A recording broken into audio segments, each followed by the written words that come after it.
Kali ini saya akan mereview sebuah buku, yaitu sebuah risalah, Demokrasi Pancasila. Apa itu Demokrasi Pancasila? Mari kita bahas lebih lanjut. Demokrasi, secara etimologis kata demokrasi berasal dari bahasa Yunani, yaitu demos dan kratos. Demos artinya rakyat, dan kratos artinya pemerintahan. Sehingga pengertian demokrasi adalah pemerintahan yang diselenggarakan dari rakyat, untuk rakyat, dan oleh rakyat. Pancasila. Pancasila adalah 5 nilai fundamental yang diidealisasikan sebagai konsep tentang dasar negara, pandangan hidup, dan ideologi kenegaraan bangsa Indonesia. 5 dasar itu adalah antara lain: 1. Ketuhanan yang Maha Esa. 2. Kemanusiaan yang adil dan beradab. 3. Persatuan Indonesia. 4. Kerakyatan yang dipimpin oleh hikmat kebijaksanaan dalam permusyawaratan perwakilan. 5. Keadilan sosial bagi seluruh rakyat Indonesia. Jadi, demokrasi Pancasila adalah suatu paham demokrasi yang berlandaskan pada nilai-nilai yang terkandung dalam ideologi Pancasila. Dalam pidato penerimaan gelar Dr. Honoris Causa di Universitas Gadjah Mada, Yogyakarta, Bung Karno menyatakan bahwa beliau hanyalah sebagai perumus dan bukan pencipta Pancasila. Sebab Pancasila telah ribuan tahun terkandung di dalam hati rakyat Indonesia. Pancasila itu telah lama tergurat di dalam jiwa bangsa Indonesia. Pancasila adalah corak dan karakter bangsa Indonesia, dan Pancasila tidak lepas dari eksistensi manusia yang bertempat tinggal di Indonesia. Mari kita ke topik kita hari ini, yaitu negara yang berdasarkan demokrasi Pancasila. Dalam Negara Kesatuan Republik Indonesia yang bersifat kekeluargaan sebagaimana diuraikan di atas, atau yang para pendiri negara selanjutnya mencita-citakan negara yang berkedaulatan rakyat. Untuk itu dirumuskan model demokrasi yang berdasarkan Pancasila, yang diartikan sebagai sistem kerakyatan yang dipimpin oleh hikmat kebijaksanaan dalam permusyawaratan perwakilan.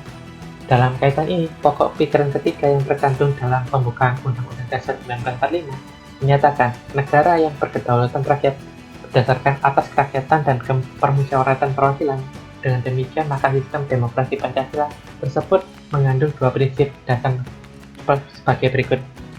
Pertama, prinsip kerakyatan yang berarti bahwa pengaturan pemerintahan dan ekonomi semuanya diputuskan bersama oleh seluruh rakyat. Hal ini berarti bahwa segenap keputusan dan berkaitan dengan kebijaksanaan ketatanegaraan harus diputuskan oleh seluruh rakyat, bukan keputusan oleh perorangan atau golongan. Prinsip berikutnya yaitu permusyawaratan dan dalam perwakilan dan musyawarah. Kedua, demokrasi Pancasila yang memiliki dimensi demokrasi politik, demokrasi ekonomi, dan demokrasi sosial lainnya.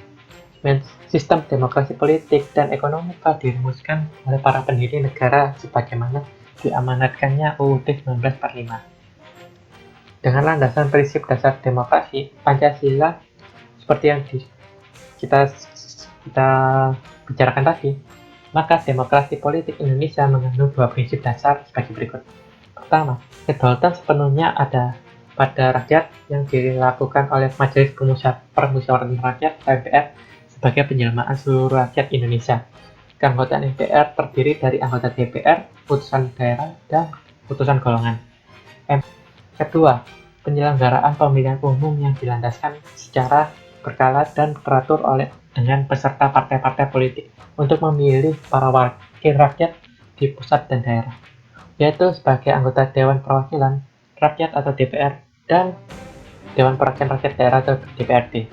Pemilihan umum tersebut diselenggarakan secara langsung, umum, bebas, rahasia, dan adil. Untuk demokrasi ekonomi, Muhammad Hatta mengakui bahwa judul dan ayat dalam UUD 1945 tentang ekonomi bersumber dari buah pikirannya sendiri yang beliau usulkan dalam panitia persiapan kemerdekaan Indonesia.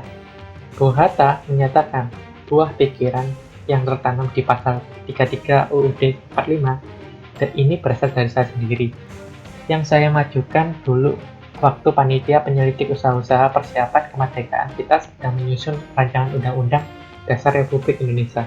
Sebab itu terima pernyataan saya bahwa memang koperasilah yang dimaksudkan dengan usaha bersama berdasarkan atas asas kekeluargaan itu.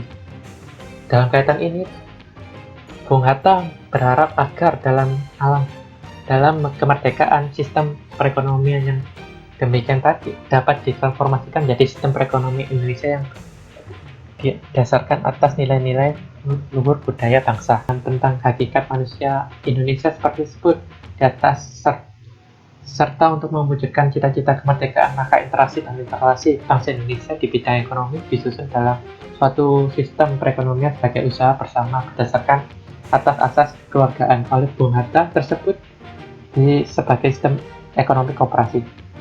Bung Hatta menghendaki sistem ekonomi koperasi karena menurut beliau koperasi Indonesia yang merupakan jiwa dan semangat kekeluargaan harus menjadi acuan aturan main baik secara internal maupun dalam interaksi dan interrelasi di antara semua pelaku ekonomi nasional, yaitu koperasi, BUMN, dan swasta.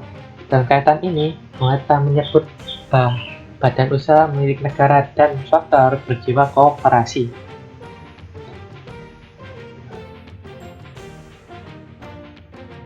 Sekian review dari saya tentang sebuah risalah demokrasi Pancasila.